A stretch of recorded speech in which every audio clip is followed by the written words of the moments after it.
Hello again, and welcome to the second episode of Let's Get Fiscal, the official podcast of the Australian Employment Party. My name is Iain Dooley. And my name's Tim Jones. And we're the co-founders of the Australian Employment Party. You can find out more about the party at www.australianemploymentparty.org. You can also tweet questions and comments on the hashtag ozmmt, that's OZMMT. You can subscribe to this YouTube channel, and you can also look us up on Facebook. We've got a Facebook group called Australian Employment Party, and you can follow myself at Iain Dooley on Twitter, that's IAINDOOLEY, and Tim at Fourth Left 2. So, thanks for joining me again this week, Tim. Thanks, Ian. Yeah, it's good. It's a regular thing now. Yeah, we actually made it to the second one. So the topic last week was taxes don't pay for things. And we actually had a question last week that was somewhat unresolved, which was the transfer of $8.8 billion from the Treasury to the Reserve Bank under Joe Hockey. Right. I just wanted to cover off on that quickly because I did actually look it up. There's this thing called the Reserve Bank Reserve Fund, which is, if you imagine... You've heard of envelope accounting, have you? Yes. What you do at home to sort of organise things, your phone bill, electricity bill, that sort of thing. Yeah, so you get your $1,000 pay pack and you put $200 cash in the groceries envelope and $200 in your bills envelope, whatever. So the Reserve Bank Reserve Fund is sort of like that. It's just a place to add some balance to their balance sheet for use for some reason. It's not really that important operationally, but it's just a trick that they use to help them. I don't really know why they do it, but the Reserve Bank Reserve Fund was low. Joe Hockey topped it up. When he topped it up, all he did was increase the number in the account. That's it. You know, the money came from nowhere. Yep. But even though the money came from nowhere and all he had to do was increase the number in the account, at the same time, he issued bonds or government securities for the same amount.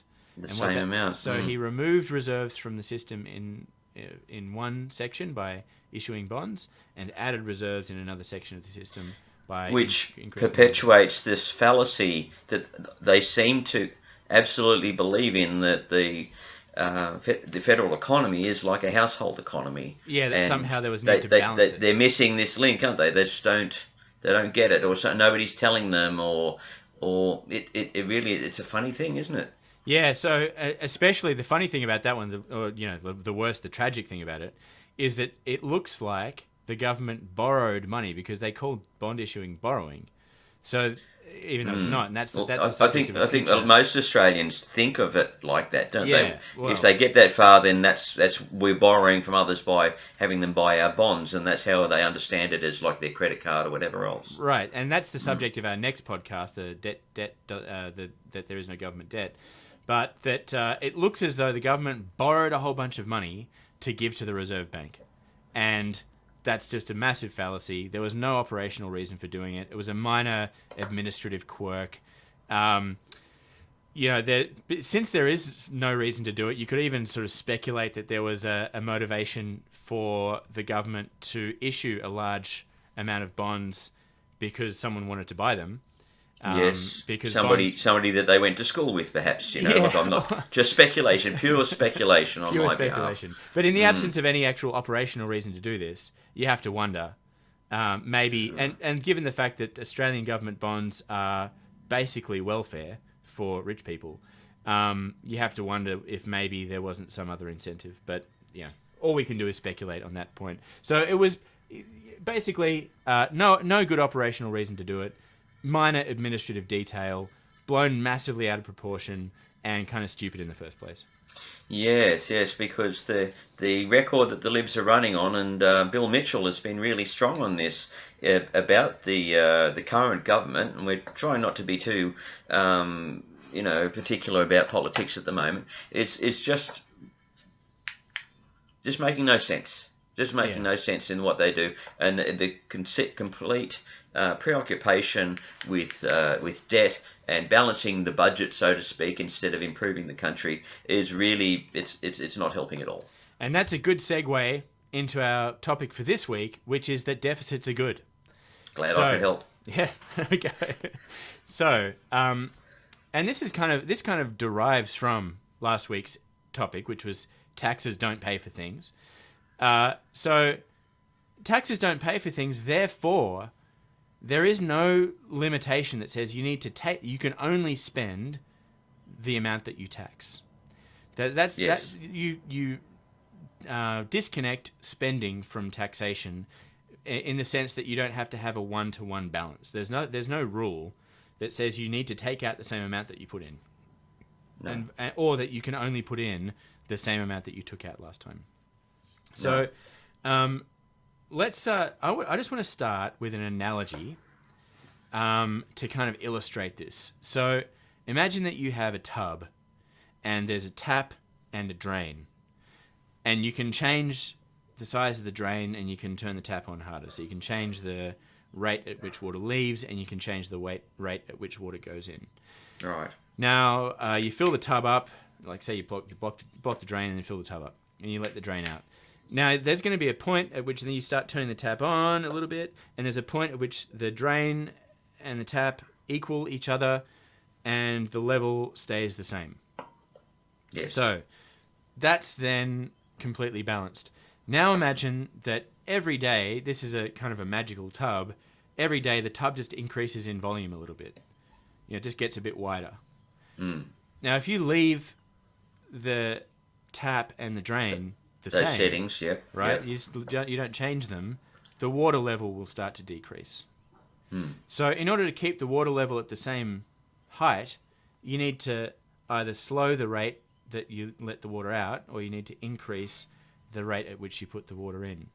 And now imagine that every now and again someone comes along with a jug of water and just tips it in. And then they all might also, at the same time, take out some water. And so in order to keep the level at the same level, the water at the same level, you have to continuously adjust the amount of water you're putting in and the amount of water you're taking out. Yeah, well, due prudence, I'd imagine, people who are running this bathtub, they really need to be able to be good at that, don't they? Right, they need to know, first of all, strategically what they're aiming to do, and second of all, how to do those things. Now, obviously, a bathtub, it's pretty easy to see if the water level's going up or down. It's pretty easy to change the rate. We're about to have a eureka moment soon, aren't we? Like the Archimedes analogy, is that it? Yeah, right, that's why I use the bathtub. Okay. So then now imagine that to add a second, a fourth, or a fifth variable, I don't know. Anyway, to add another variable in here, imagine that you didn't change the tap and the drain, but the tub started growing. Now, instead of the water going down, imagine that you allowed the water to just become less dense.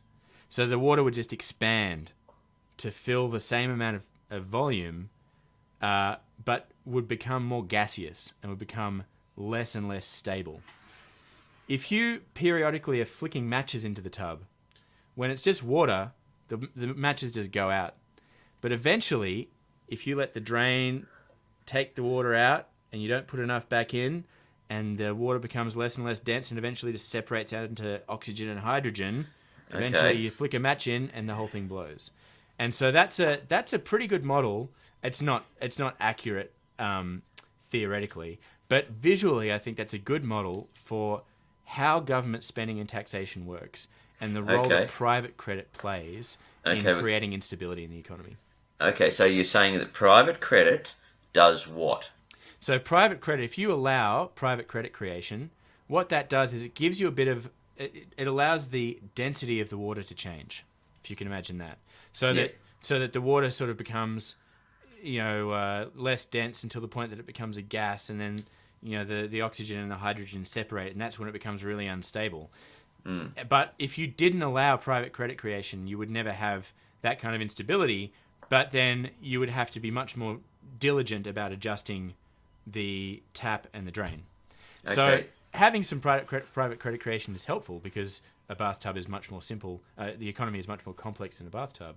But if you allow private credit creation to expand too much, it can create instability. Right. So when you're talking about this private credit, where is it coming from? Is it coming from the banks? Yes, that's right. Okay, and they got the permission to create money? Yeah, or to create deposits. Yep. Create deposits, and they've got permission from the government through the Federal Reserve. Federal Reserve in America, Reserve Bank of Australia in The Reserve Bank of Australia, yeah, sorry, the Reserve Bank of Australia. Okay, so that you've got this funny metaphor where we've got this bathtub where the actual nature of the water changes, so that it's actually hasn't got a specific density of 1 anymore. It's gone back to something below 1. Yeah. And this is caused by private credit, and so that the money that people borrow for houses and so on is created by these deposits in these banks that they have permission to do. So what are you saying that these banks can get wrong? Can you give me an instance in say, the last 20 or 30 years? For instance, like when housing interest rates are about 17 or 18%, or something like that. Can you tell me why you came up with this metaphor? So the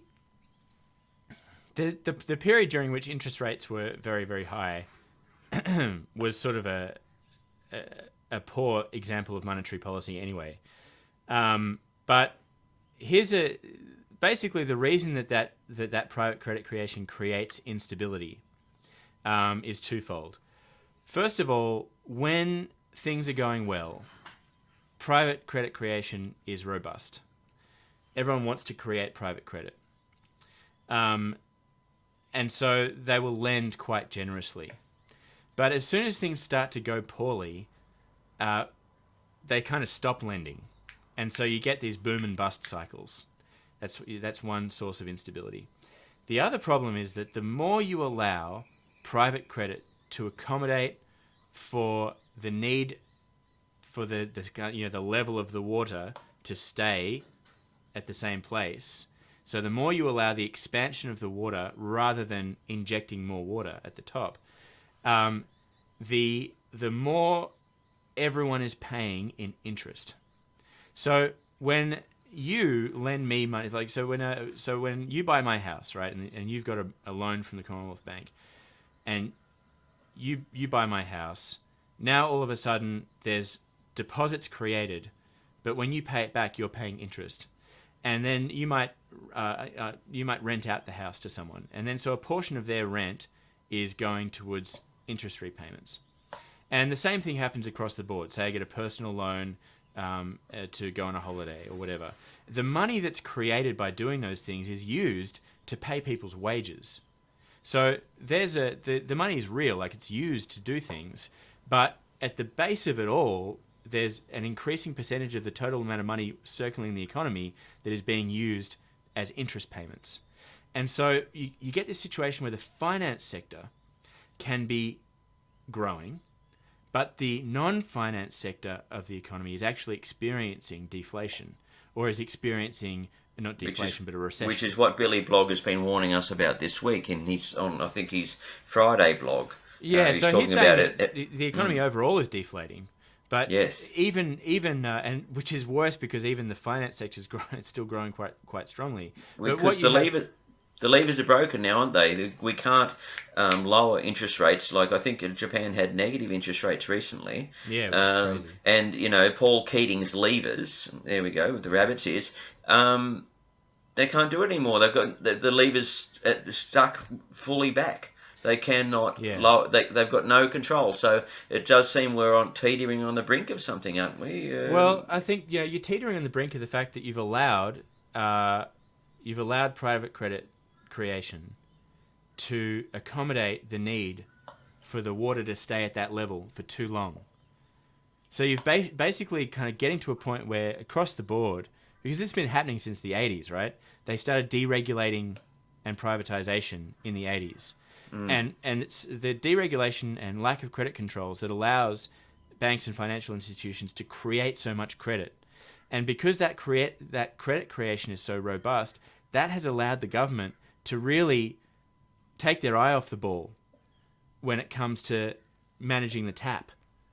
Like they haven't been putting enough water in to keep the density high enough. So we're getting to the point where the water in the tub, sure, the level is starting was right. The water in the tub is getting so thin the density is reduced so much that even with the private credit creation trying to expand more, we're getting deflation. So it's sort of like the limit to which private credit creation can compensate for the lack of injection of government spending. Okay, so I just, because I imagine a few of us are struggling with this double metaphor, like you've got a compound metaphor here, so that you've got water, which everybody understands, and then you've got the fact that the nature of the water changes. So can you tell me what you're suggesting in terms of what to do about this private credit creation? Well, yeah, the easiest way to rein in private credit creation is to introduce credit controls. So interest rate adjustments are not as effective as credit controls. So credit controls can be things like, you could say if you're going to buy an investment property, you mandate that there needs to be at least a 20% cash deposit. So you can't use 100% equity securitization in another home to purchase an investment property. And then that would reduce the total amount of credit being created.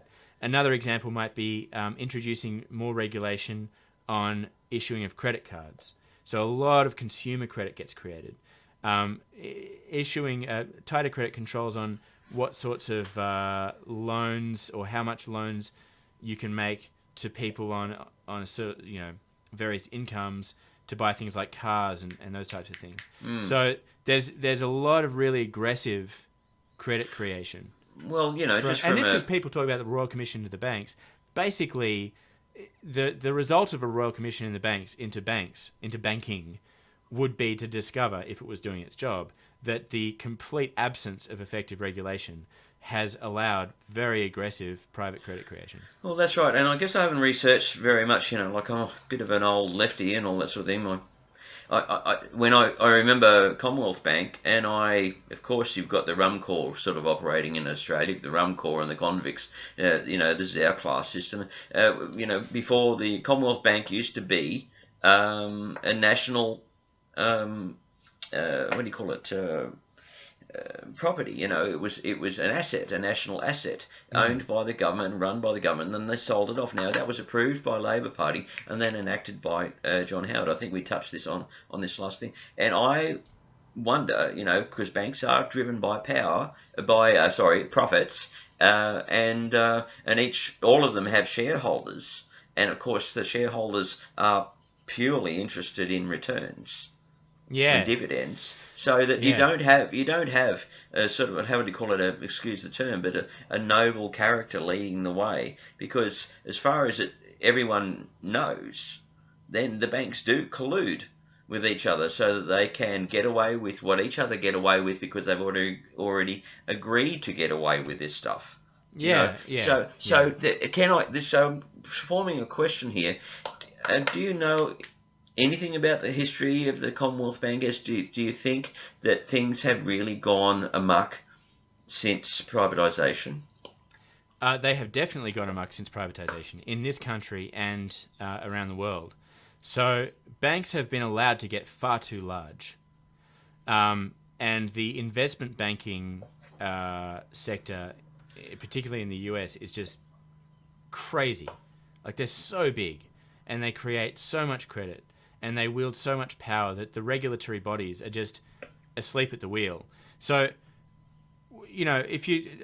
there's a good lecture series from Randall Wray on macroeconomics. He goes through from the beginning of the 20th century right through till modern monetary theory, and he talks about that if you're going to design a finance system, you should start by thinking, what does a finance system need to do? And then figure out a regulatory model that allows that to happen, and for anyone involved to be compensated adequately and any companies to be incentivized to get involved because it's profitable. But that really the question people don't start with that question. They don't start with the question, what do we want our finance system to do? They start, why? They listen to the banks. Right. So they get banks lobbying the government saying, hey, we're not profitable. If we don't remove this regulation, we're going to find it really hard to be profitable. As if the profitability of the bank was the goal in the first place. So that was the cultural, the intellectual shift brought about by the real rise of neoliberalism in the form of monetarism in the 70s, and then you had Thatcher and Reagan. Well, there's nothing more perfectly illustrates the core driver of neoliberalism is to nationalise our federal bank. Like our national bank. Privatise our national bank. Of that. Yeah, that's right. So that social ends are never discussed. Right. Because the actual reason that you would have a banking system in the first place. No, that's right. So a child asks its parents why. Yeah. And then the parents have to provide a bit of a... And I've always, look, honestly, just a few moments of your time, I've always thought of a government as a parent-type model, but that's never discussed. It's purely... It seems to me government is purely here to serve the big boys. And, like socialism or capitalism or whatever aside... What is the purpose of a government? Why, and this is, I think it's sort of a bit central, isn't it? When you say deficits are good, which is the name of this program, the reason why a government would run a deficit is for the good of the country and the people in it, wouldn't it? Isn't it? Yeah, and so that's good because that kind of brings us back to the topic of the day. We've spent the last 10 minutes or so discussing private credit creation. Now, why do we spend the last 10 minutes discussing private credit creation when the topic is deficits are good? Because why, Iain? Why? Why? The thing is that the neoliberal monetarist perspective and also Austrian school perspective is that the government kind of gets involved in this perfect, beautiful market and screws everything up. By adjusting the interest rate, they keep the interest rate artificially low, according to the Austrians, even though they keep it artificially high. And that if the less the government intervenes, the more efficient everything will be. So it was important to kind of nip this in the bud, because when the detractors will come out and say, oh, but the government's so inefficient and everything, if the government is not spending money, the private sector credit creation cannot be stable enough. So deficits are good because they are required to maintain the stability of the system. Private credit creation is what they call pro-cyclical. Everyone piles on in an upswing, and then as soon as they get spooked, everyone piles off, and that's you get the boom and the bust, the boom and the bust. Government spending needs to be counter-cyclical. And this is the Keynesian thing, isn't it? This is where Keynes, and this is what Wayne Swan did so brilliantly with the recent GFC. We were admired around the country, around the world for our response. And then what happened after that was a bit of a peasant politics until we ended up with a very poor government indeed, from my particular point of view. So the reason the government needs to spend to compensate for the pro-cyclical to counter-cyclically to compensate for the behaviour of the private sector. And if the government doesn't do that, but instead allows or encourages the private sector credit creation to continue, and the way that they did that in particular after the GFC in America particularly was to bail out the banks and give a lot of quantitative easing, this whole ease of monetary policy, rather than spending into the real economy. So they didn't spend into Main Street, they spent into Wall Street. Now in Australia we did the opposite, and Kevin Rudd just put $900 in all of our bank accounts, and he engaged in federal funding for job creation programs, and the Green Loan Scheme, and the Pink Bats thing, which was turned into a debacle and a scandal. Because of certain political interests and the public and the school program, where nation building, brilliant buildings, it enhanced the whole country. And so people would go, oh yeah, but there's this dumb example in Bendigo where some guy got paid $500,000 to build a shed that I could have built for $120. What a bunch of idiots! But the whole point is that $500,000 ended up in the economy. Yeah. So we were in a crisis. This was crisis mode. The government just needed to get money into the economy somehow. Now, helicopter drops, that's what they call the $900 that went into our account. That was to boost the retail sector. They couldn't just do it all through that, though, because unless you're getting something back productively from the society for the money you're spending, then you can get inflation, which is one of the main arguments against a universal basic income and in favor of a job guarantee. But we're going to talk about full employment policy later on, but basically, yes, you just need to get the money in there somehow and turn on the tap, because otherwise the stability of the system is jeopardized. Well, that's what I'm thinking, in terms of, back to this metaphor, and I'll just leave the chemistry aside for a second, is that the government owns the bathtub. It's the bathtub we're all in. And the private enterprise is just those who are exploiting what flows in and out of that bathtub. So that for the neo-libs to say that, that they've got anything to offer us, they really don't, because who's going to be in charge? What's the parent model? Somebody owns the bathtub, and it's the government. The government is charged with the running and operation of this economy, aren't they? On behalf of the public purpose. So that's when you say, I think the terminology parent is problematic, because it kind of brings in the whole nanny state thing, and everyone's like, big government. Get your hands out of my bank account. Anything, you say anything, and then you get these types. So the public purpose. That's what it is. It's the public purpose, and you need to have private interest. You need to have a private purpose as well, because if I see something, so this is the difference. Like, people, when I talk to people sometimes about full employment, they start to say, but isn't that just communism? And yes. Communism is 100% employment by the government, to the exclusion of all private interest. So there is no private purpose in a communist government. The problem being that in order to eliminate private purpose, you have to have a totalitarian regime, unless you're in the Star Trek universe, because in Star Trek, everything is automated. There could be no private sector employment, because there isn't a private purpose. Everything's done for you, and it's all perfect.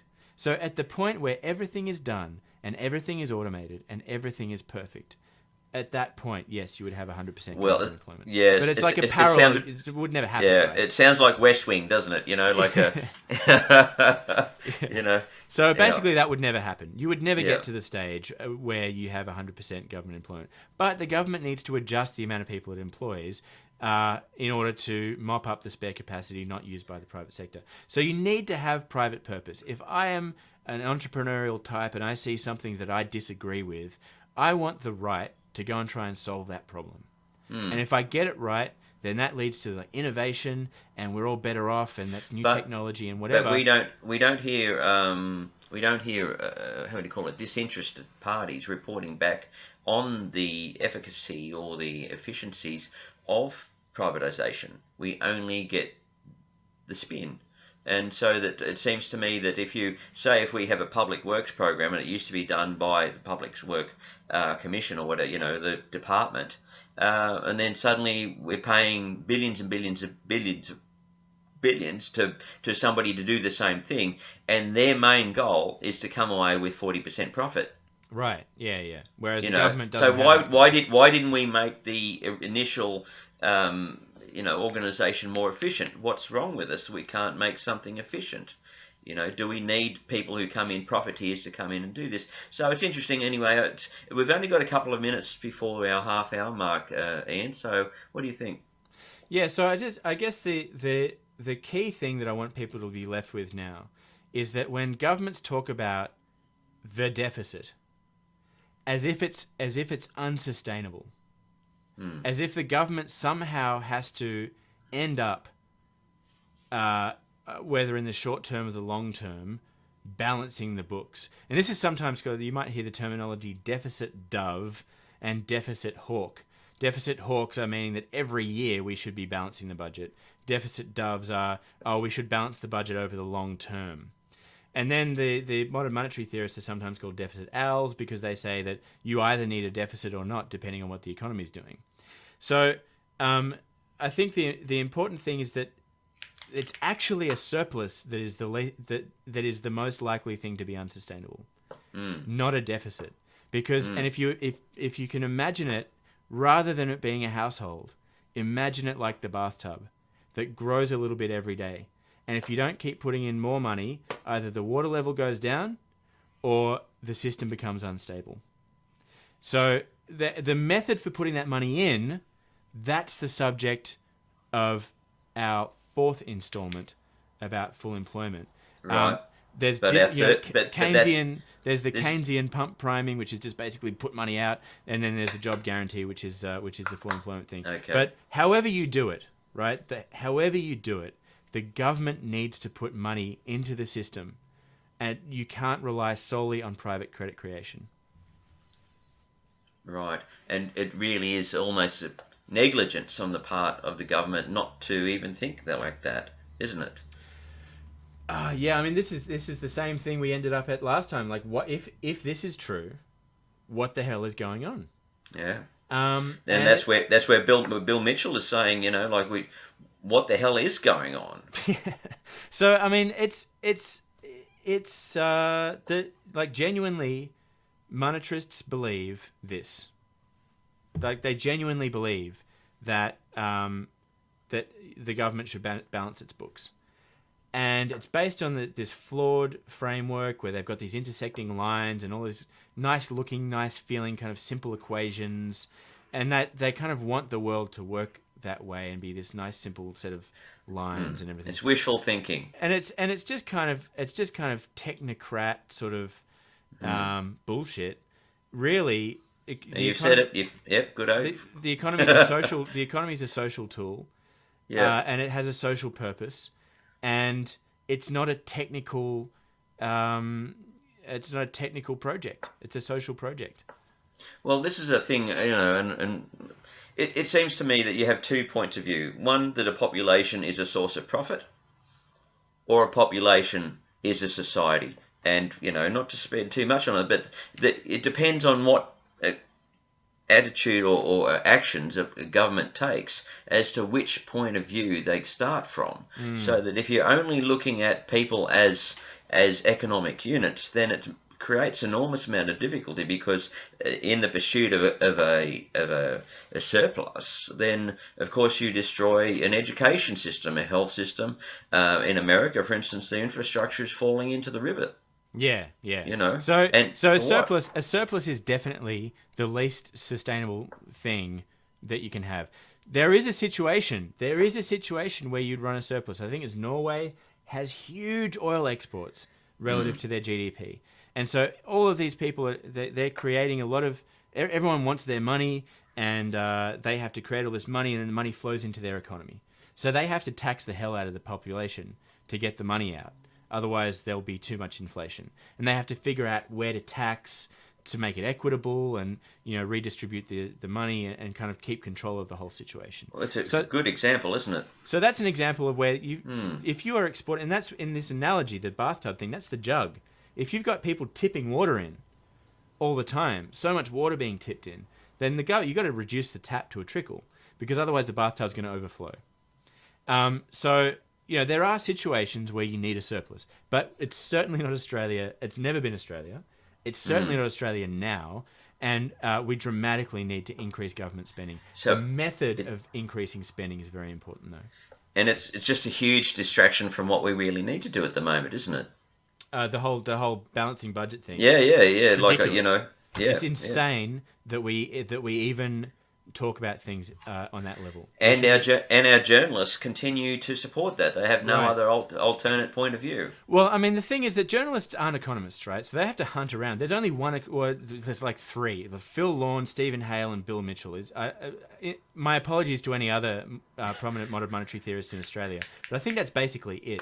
So you've got three economists that are, in my understanding of it, worth speaking to.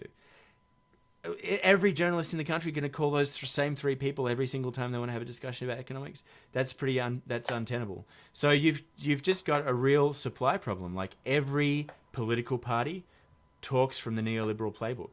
Even the Greens. They had that Moody's thing, the AAA credit rating bullshit, which we can cover in our next episode because it's about government debt. Peter Wish Wilson talking about how we need to, tax people more to raise revenue to fix our credit rating. Absolutely. It is bizarre. It doesn't make any sense. But we are really right at the end of our time. So you have to give. What's the actual name for our next program? Next program is There Is No Government Debt. That's a controversial one. We're getting progressively more controversial, I think, as we go through. I think so. Yes, yeah. No, it is interesting and heated, and I think you swore before too, which was interesting. I dropped an S-bomb. That's as bad as it'll get. Yeah. Okay. No, that's terrific. And how is there any closing remarks, Anne? We've got just a few seconds, really. No, that's it. Deficits are good. If not at all times, then certainly right now in Australia. Okay, so our first program was Taxes Don't Pay for Things. This program's called Deficits Are Good. The next one, There Is No Government Debt. We already mentioned that the Australian Employment Party, we're both founders to this. They're not established yet. It's a long-term project, and we're keen to have input. And you can go, as you say, go to the start of the program. You'll hear all sorts of references to links that you can use. Yeah, so there's hashtag ozmmt, ozmmt. There's AustralianEmploymentParty.org. We've got the Facebook group Australian Employment Party. I'm at Iain Dooley on Twitter, and Tim is at Fourth Left 2. That's right. Thanks very much. All right. Thanks a lot, Tim. I'll see you next week. Okay then. Bye-bye. Okay, bye.